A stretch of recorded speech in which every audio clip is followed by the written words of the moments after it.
Sometimes, the moments that change our lives forever arrive quietly, disguised as interruptions to our routine. For James Whitaker, a man whose name graced skyscrapers, boardrooms, and charity galas, the moment came on a rainy Tuesday afternoon, on a narrow city street most people preferred to avoid. The world saw him as the kind of man who had it all. A thriving international business, a mansion overlooking the coast, influence in political circles, and the kind of respect that made people lower their voices when he entered a room. But beneath the polish, James was a man with a quiet restlessness, a gnawing question that no luxury car or business deal could silence. Was he really living a life that mattered? His driver had been taking the usual shortcut through the industrial district when James saw her, a woman huddled under a broken bus stop, rain soaking through a threadbare coat, clutching a paper bag as if it were the last piece of dignity she had left. Her face was partly hidden by damp strands of hair, but there was something in the way she held herself that made James sit forward. He told the driver to stop. The driver hesitated. This was not a part of town where men like James were expected to get out of their cars, but James insisted. He stepped into the rain, his Italian leather shoes splashing into a shallow puddle. The woman didn't look up at first. She seemed lost in some private world of exhaustion and survival, her fingers trembling as she tried to keep her bag dry. When James spoke, his voice was gentle. "Are you all right?" She looked up then, and for a moment James felt as though he had been punched in the chest. Her eyes, tired, hollow, yet stubbornly alive, met his with a mixture of suspicion and defiance. She was young, but hardship had carved invisible years into her expression. "I'm fine," she said, her voice hoarse from the cold. "I don't need anything." James didn't believe her. There was a fragility about her that unsettled him, a sense that she was holding herself together with threads that could snap at any moment. "What's your name?" he asked. She hesitated before answering. "Clara." The name seemed to hang in the air like a secret. James nodded, as though committing it to memory. "Clara, I know you don't know me, but I'd like to help. There's a cafe just around the corner. It's warm. Come and have a meal with me." Her first instinct was to refuse. People didn't just stop and offer kindness, not in her world, not without wanting something in return. But there was something disarmingly calm about this man standing in the rain, something that didn't feel like pity. Clara followed him to the cafe, staying 2 steps behind, ready to run if this turned out to be some elaborate trick. Inside, the warmth hit her like a wave, and for a moment she almost cried. It had been weeks since she had felt truly warm. James guided her to a booth near the window and ordered enough food for 3 people. At first, Clara ate silently, almost mechanically, as though afraid the plate might be taken away before she was done. James watched without speaking, letting her have her dignity. Only when she slowed down did he ask, "How long have you been out here?" Clara's fingers traced the rim of her cup. "Months," she said quietly. "I was working before. Things just got bad. One thing after another."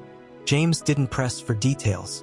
He had learned long ago that sometimes the greatest respect you can show someone is to let them reveal their story on their own terms.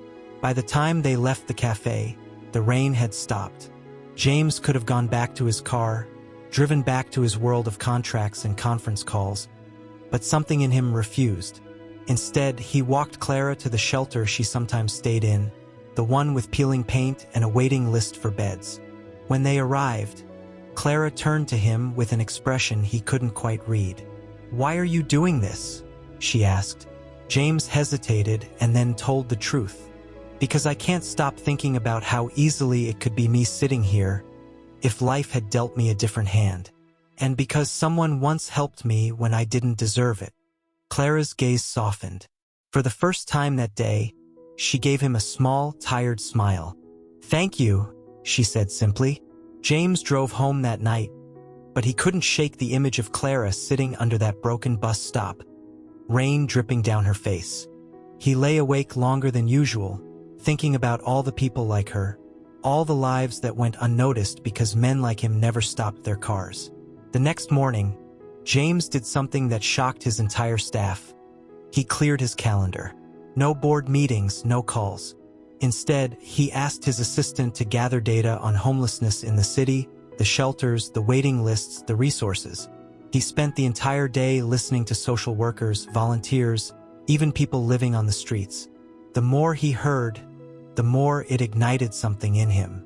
But it wasn't just an abstract problem anymore. It had a face. Clara's face.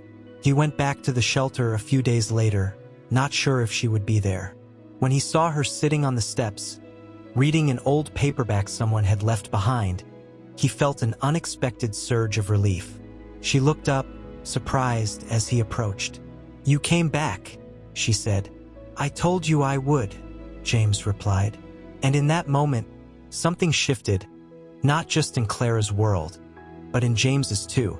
He didn't know it yet, but this chance encounter would soon pull him out of his carefully curated life and into a journey that would test everything he believed about love, generosity, and what it truly means to have enough.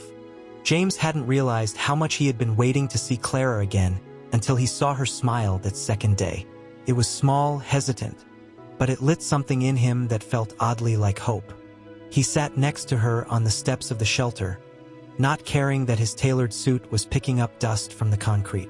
For a while, they didn't speak. James had learned that silence could be its own kind of conversation, and Clara seemed to relax in that quiet.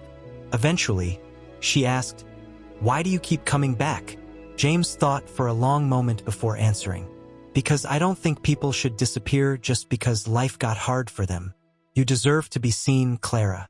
You deserve someone to remember your name." She looked at him, and something in her expression cracked, just for an instant before she turned away. "I'm not used to that," she murmured. Over the next weeks, James found himself returning often. He didn't come with grand gestures or speeches. Sometimes he brought food. Sometimes he brought books.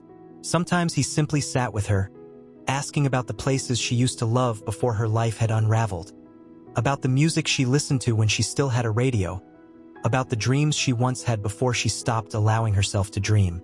Clara, cautious at first, began to open up in fragments. She told him about the job she had lost, about the apartment she couldn't afford after that, about the friend who promised to help but vanished when the money ran out. She didn't tell him everything. Not yet. But James could feel that she was slowly piecing herself back together with every conversation. One rainy evening, when the shelter was full and Clara would have been forced to sleep outside, James made a decision. "You're not staying here tonight," he said firmly. Clara looked startled. "Where else would I go?" "To a place where you'll have a bed and a roof that doesn't leak." Her eyes narrowed. "I'm not a charity case, James." "I know," he said softly. "This isn't about charity. It's about not letting you get sick in the rain." Reluctantly, Clara agreed. James arranged for her to stay in one of the company-owned apartments usually reserved for executives on business trips. It wasn't luxurious, but it was safe, warm, and had a real bed. Clara stood in the doorway, hesitant to cross the threshold, as though she feared she might be punished for stepping into a world she no longer belonged to. "You can leave whenever you want," James told her. "No one is locking the door on you." Clara nodded slowly and stepped inside. It smelled faintly of fresh linen and coffee from the kitchen. For the first time in months, she slept through the night without waking up cold. James visited her the next morning, half expecting her to be gone, but she was still there, sitting on the edge of the couch with the blanket wrapped around her shoulders. "I don't know why you're doing this," she said, her voice quieter than he had ever heard it. James hesitated, then said, "Maybe because someone once gave me a chance when I didn't deserve one. I'm just passing that forward." Clara's brow furrowed. "Someone helped you?" James nodded. "A long time ago, when I was 19, I nearly lost everything because of one stupid mistake. I was angry, reckless, on the verge of throwing my life away. There was a man who could have let me go to jail. He didn't. He gave me a job instead, told me to make something of myself. And I did." Clara listened, and for the first time, she looked at James not as some untouchable businessman, but as a man who had once been desperate, 2. Days turned into weeks, and James found himself carving time out of his packed schedule to see Clara. He took her to small places around the city, not expensive restaurants or charity events, but quiet bookstores, hidden cafes, the park at dawn where the city still felt half asleep. Slowly, almost imperceptibly, the shadows under Clara's eyes began to fade. She started smiling more, even laughing sometimes, though it always seemed to surprise her when it happened. One afternoon, as they sat in the park, Clara said, "I want to work again. I don't want to just exist." James smiled.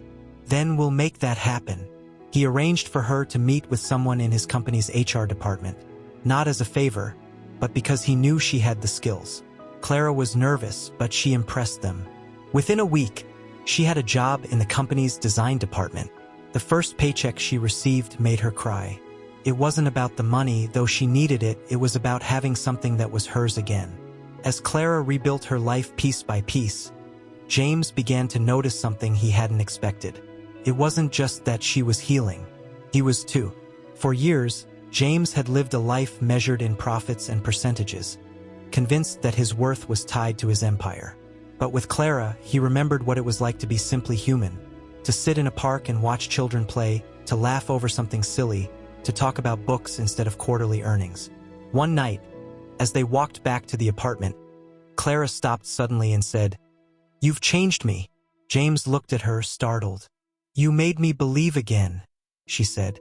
"Not just in myself, but in people. I didn't think there were good men left in the world." James swallowed hard, realizing he was feeling something deeper than compassion.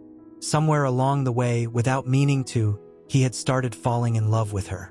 He didn't tell her yet. He didn't want her to feel like she owed him anything.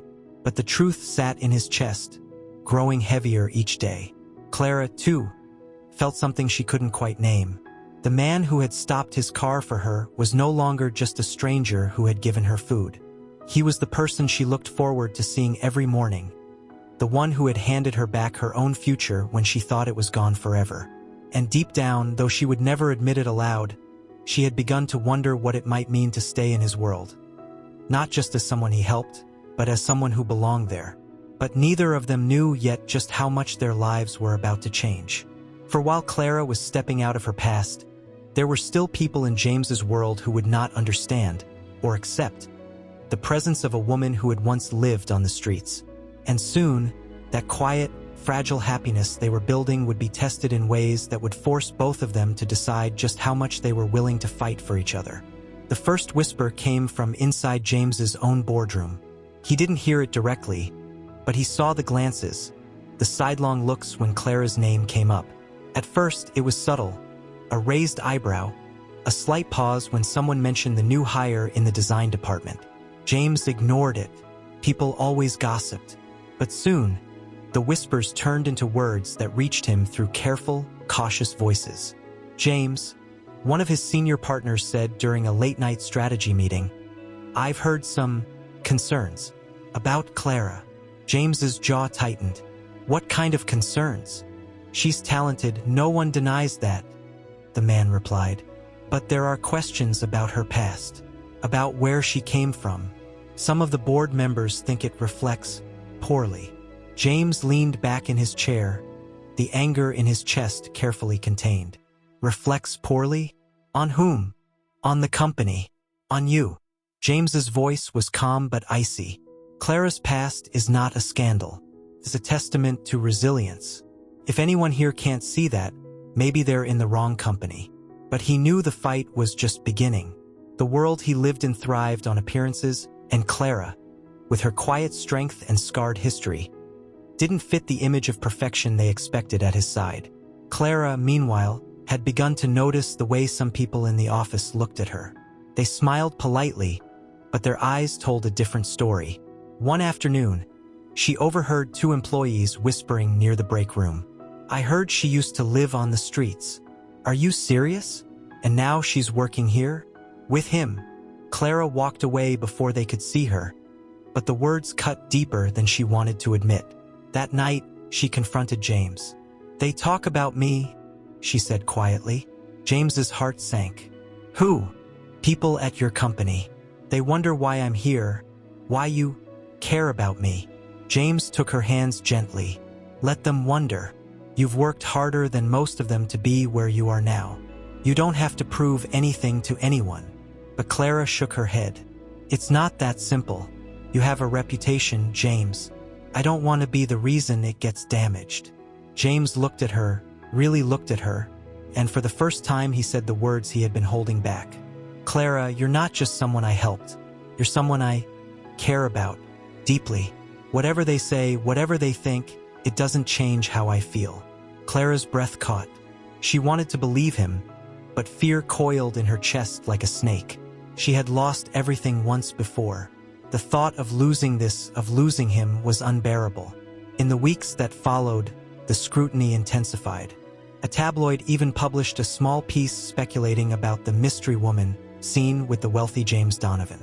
They didn't use Clara's name, but the article was cruel, suggesting she was some kind of opportunist who had caught the eye of a billionaire. When Clara saw the headline, she crumpled the paper in her hands. I can't do this, she said to James later that night.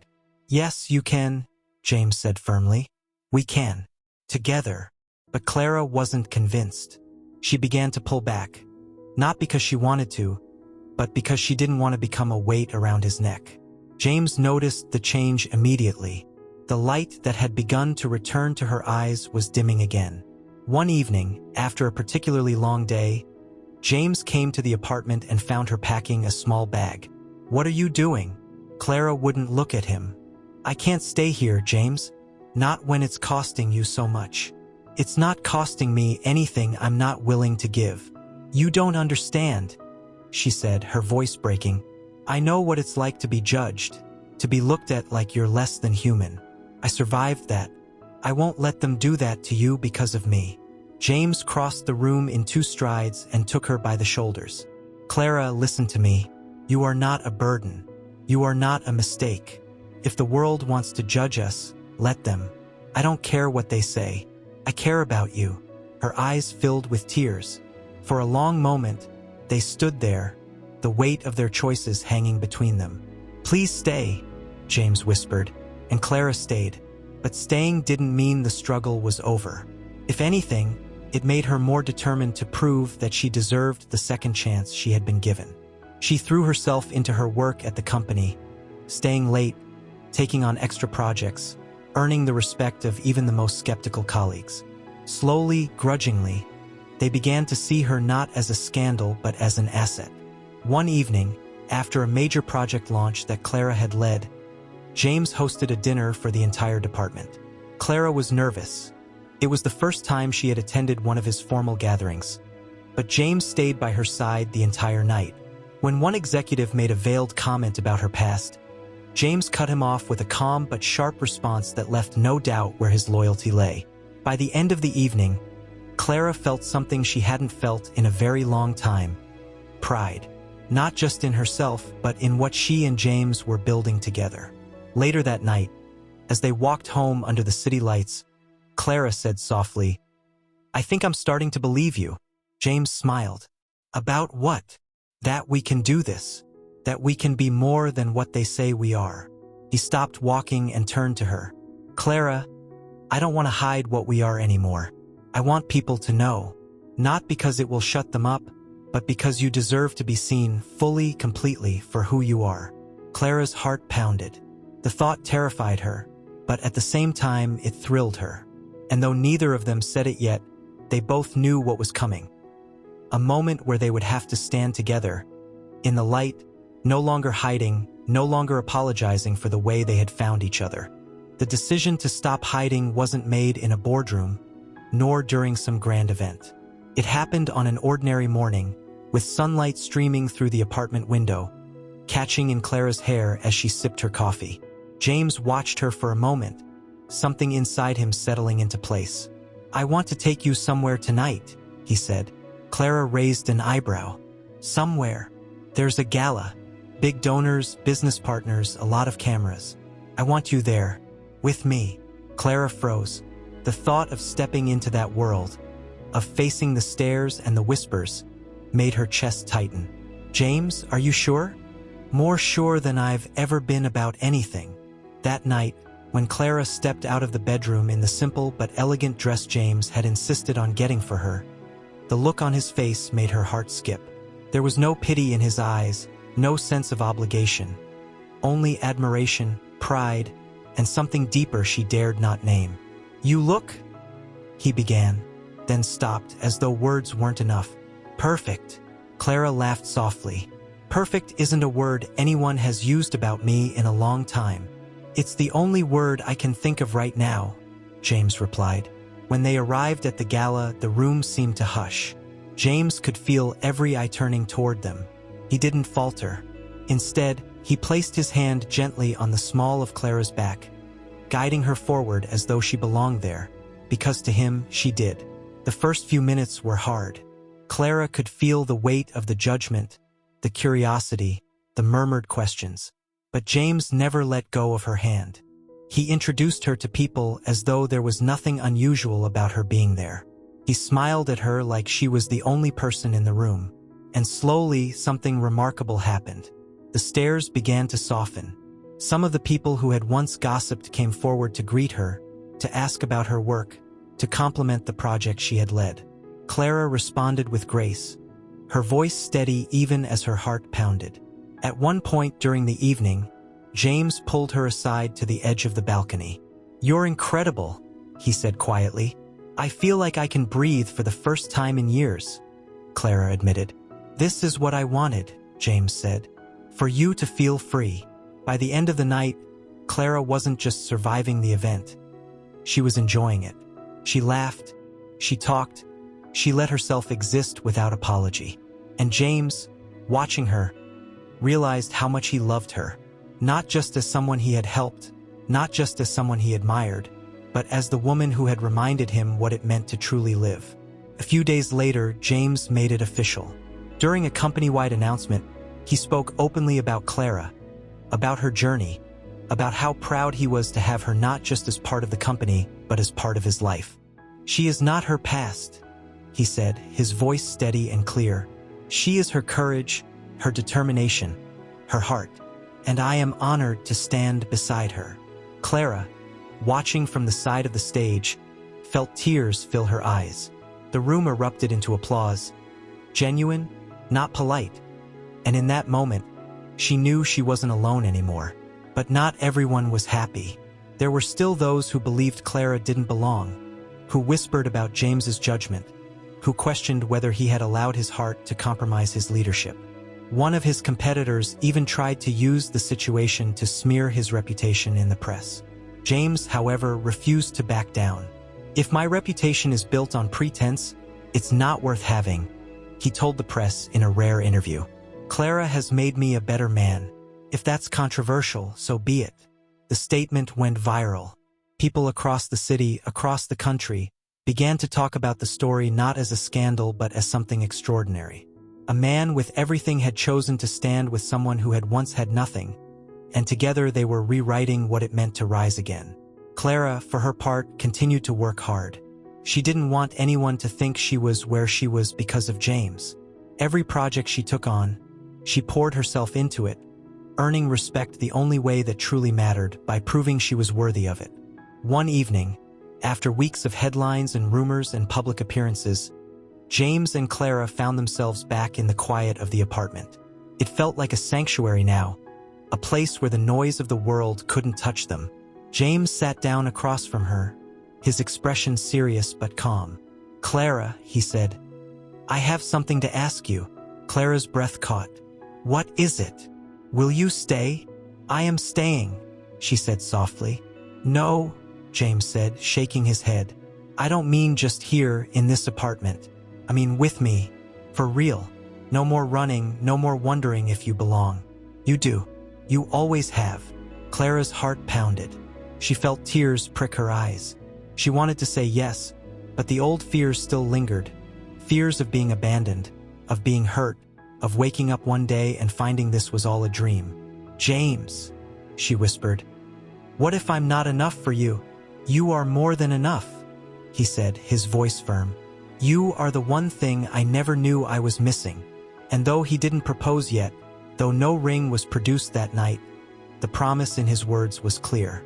Clara stayed, not because she felt she owed him anything, not because she was afraid of leaving, but because she finally wanted to. Clara had thought she had put her past to rest. She had thought she had buried the pain deep enough that it could no longer reach her.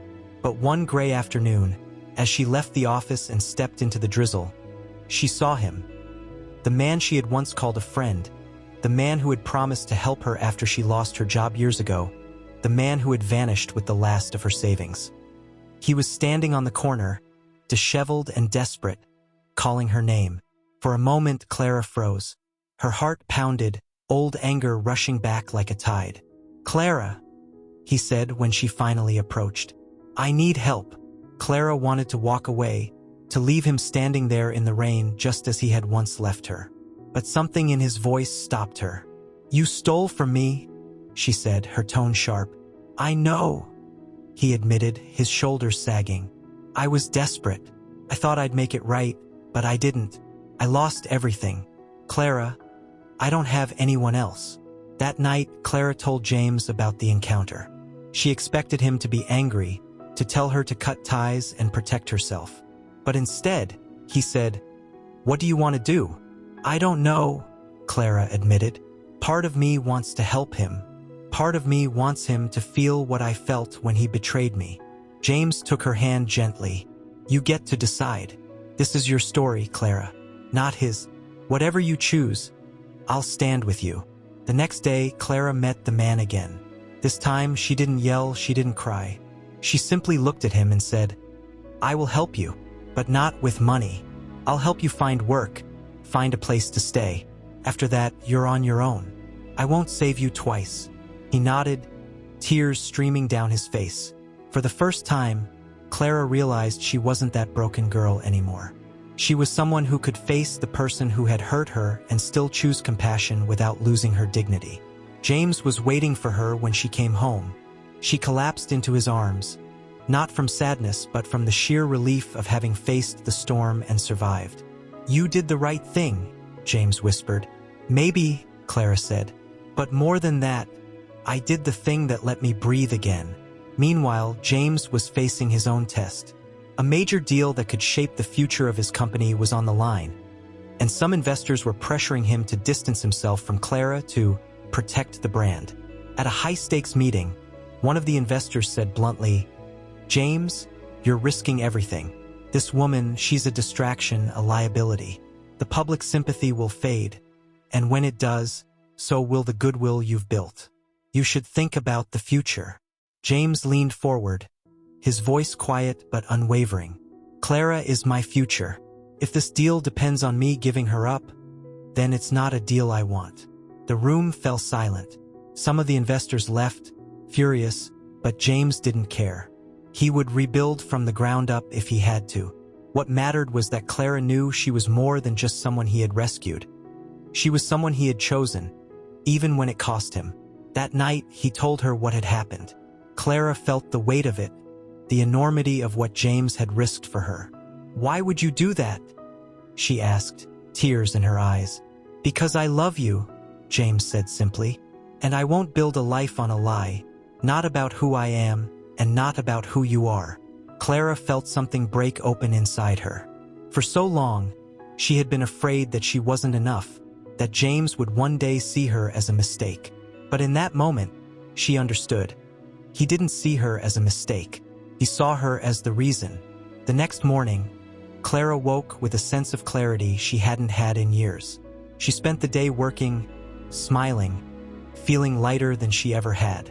When she returned home, James was waiting with dinner, 2 glasses of wine, and a look in his eyes that told her he had been planning something. "Clara," he said after they ate, "there's something I've been meaning to ask you." She turned toward him, her heart hammering. "I've watched you fight for your life, for your dignity, for your future. I've watched you transform everything around you simply by refusing to give up. And somewhere along the way, I realized that my life doesn't make sense without you in it. So, Clara," he reached into his pocket and pulled out a small velvet box. "Will you marry me?" Clara gasped, her hands flying to her mouth. Tears streamed down her face before she could even answer.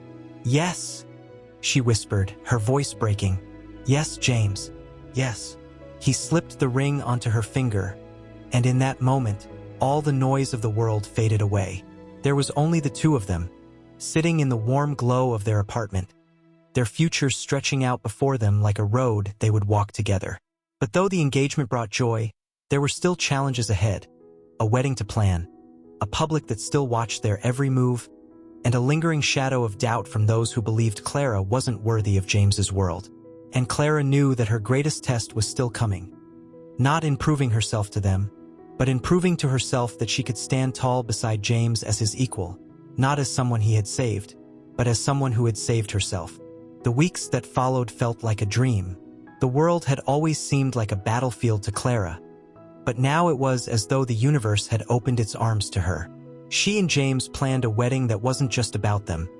It was about every person who had ever been told they weren't enough, every soul who had been forgotten, every heart that had been left out in the cold. Clara insisted that the ceremony take place in the community garden she had helped build, the same place where she had first planted flowers for others, believing she might never bloom herself. But even as the plans moved forward, doubt still crept into Clara's mind at night. What if she didn't belong in James's world? What if the whispers never stopped? One afternoon, she was walking through the garden when she overheard two women talking. She was homeless, one of them said, her voice dripping with judgment. Can you imagine? And now she's marrying James Carter. It's like something out of a fairy tale, but fairy tales aren't real. Clara turned away before they saw her, but their words lingered. She went home early, curling up on the couch until James found her there. "What's wrong?" he asked gently. "Maybe they're right," Clara said, her voice quiet. "Maybe I don't belong. Maybe this isn't real." James knelt in front of her, taking her hands. "Clara, look at me. You built this life with me. You worked for it. You faced everything they said about you and kept going. That's more real than anything they could ever imagine." Clara wiped her eyes, taking a deep breath. "Then I have to show them. I have to show them that this isn't a charity story. This is a love story." The day of the wedding arrived under a perfect sky, soft clouds drifting lazily as though the heavens themselves had slowed to watch. Guests gathered in the garden, sitting on simple wooden benches, the air filled with the scent of fresh flowers. Clara walked down the aisle not in a designer gown, but in a dress she had sewn together with the help of women from the shelter where she once stayed. The fabric was delicate, but strong, just like her. As she reached the front, she stopped and turned to face the guests before stepping up to James. "There's something I want to say before we begin," she said, her voice clear and steady. "Many of you know where I came from. You know I've slept on park benches, that I've eaten from trash bins, that I've been judged, pitted, ignored. I used to think that was who I was, but it wasn't. That was just where I was. Who I am, who I have always been, is someone who refuses to give up, someone who believes that no one is too far gone to be found. James didn't save me. He reminded me that I was worth saving myself. And today, I don't stand here as the woman he rescued. I stand here as the woman who chose to rise." There was silence for a long moment, and then the entire crowd erupted into applause. James's eyes were wet as he took her hands and whispered, "I love you." The officiant began the vows, and when James spoke, his voice carried a weight that made every word land deep in the hearts of those listening. "I built my company on success," he said, "but it was never enough. I thought I knew what strength was, what courage was, until I met Clara. She taught me that true strength is the quiet fight to keep going when no one sees you. True courage is choosing kindness even when the world hasn't been kind to you. Clara, I don't just love you, I admire you, and I promise, for the rest of my life, to keep learning from you." By the time the rings were exchanged, there wasn't a dry eye in the garden. The kiss that followed was more than just the start of their marriage. It was the closing of an old chapter and the opening of a new one. As the sun set and lanterns were lit, the celebration began. Instead of a lavish catered dinner, Clara and James had arranged for the food to be prepared by local women from the shelter, giving them a chance to earn and showcase their work. Music played, laughter filled the air, and for the first time in a long time, Clara felt completely at peace.